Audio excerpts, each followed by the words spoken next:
Hello, YouTube and universe, and welcome to Scarstone Productions. I'm your host, Morro, and today, for our first ever random review, we'll be looking at old figure. Today, we'll be looking at Transformer Legacy Year 1 Prime Universe Knockout. Now, when this was first revealed, people were skeptical about this since they all knew this was going to be a Jazz retool. But I have to say, I loved it since I first saw it, since even though I don't really like Transformers Prime, I like how they're bringing a different style to it when they merge G1 and the Prime universe together. Now, first up, we'll look at the sculpt. Let me take off the weapon. Now, this is a retool of Jazz, so it has the same articulation points as well, but right now, we're talking about the sculpt. And let me tell you, the head on this, if it will come in focus. There we go. And I have to say, I like how they did it. They really put emphasis on how Knockout looks in Prime for this. It really does look good, if I could. Yeah, and the eyes are even painted if you can actually see it. Though, I wish they went for a different shade of white for Knockout's face, if I'm being completely honest. On the feet, you can even see, now moving on to the feet, you can see it actually has some exhaust ports on the bottom, so don't really know what that's for. On the back, you can't really fold this part in, but it's kind of cool that you can see Knockout with a little back kibble on him, even though if you know Knockout from Transformers Prime, he hates anything that messes up his style.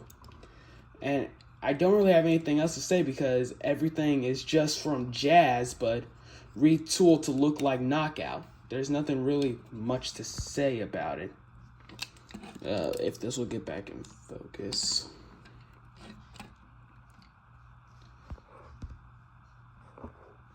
There we go. No, but I have to say, I really do like this sculpt for Knockout. I kind of see it's perfect as a Jazz retool. Now, moving on to accessories, it only comes with one thing, and that being his spear that was seen in the show. Now, it can be taken apart into two pieces. One blaster for Knockout, and I guess just a stinger. I don't really know, but most people just put it on the side of Knockout. Though, I can't really complain, but when you put it back together, you can see it doesn't really look like a spear. Well, it does, but it's in an awkward position. Because if you look at it, when you put it in his hand, you can see it's always going to face forward.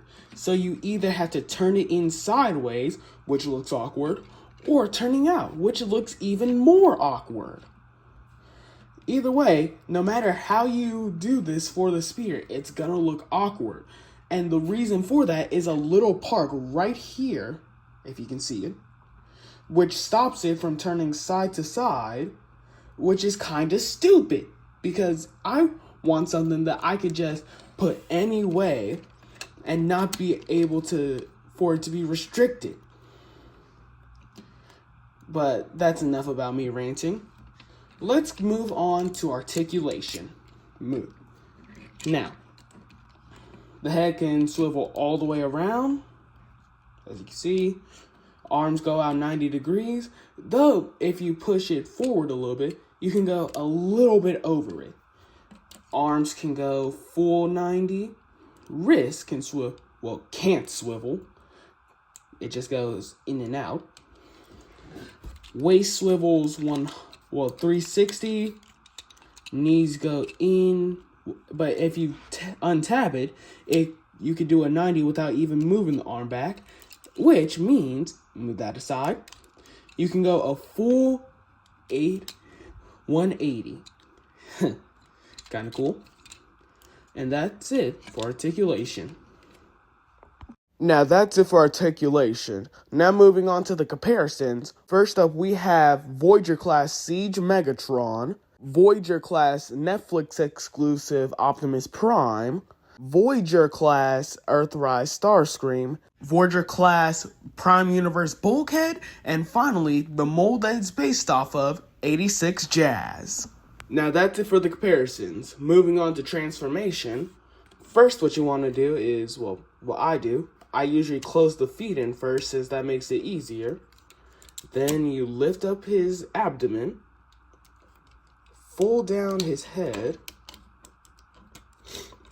rotate the abs, close that in, fold in both of his arms.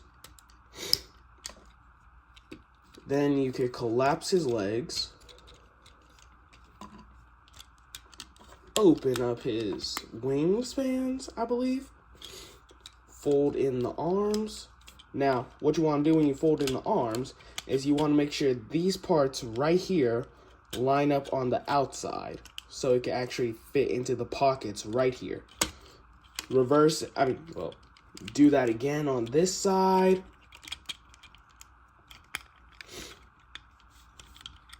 Then fold in the hood, attach the legs at the back, and collapse everything in. Then what you want to do next is fold in the arms.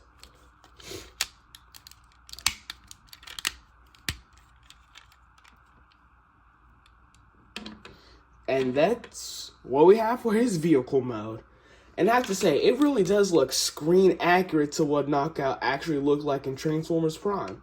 And I kind of love it for that. Because even though it's a Blame Jazz remold, it even gives it its own distinct look. But the only thing I don't like is the back of the feet are just exposed at the end, which kind of brings down the whole illusion of the car. But other than that, I really do like this. Next up, we have the vehicle mode comparisons. First up, we have Siege Megatron, Siege Optimus Prime, Earthrise Starscream, Legacy Bulkhead, and finally, Studio Series Jazz. And that's it for the comparisons. Moving it back to robot mode, and I have to say, it's a good figure and all, and my final ranking of it is an 8 out of 10. But other than that, guys, that's it for the video. I hope you all enjoyed, and see you all next time. And that's a wrap. Fade to black.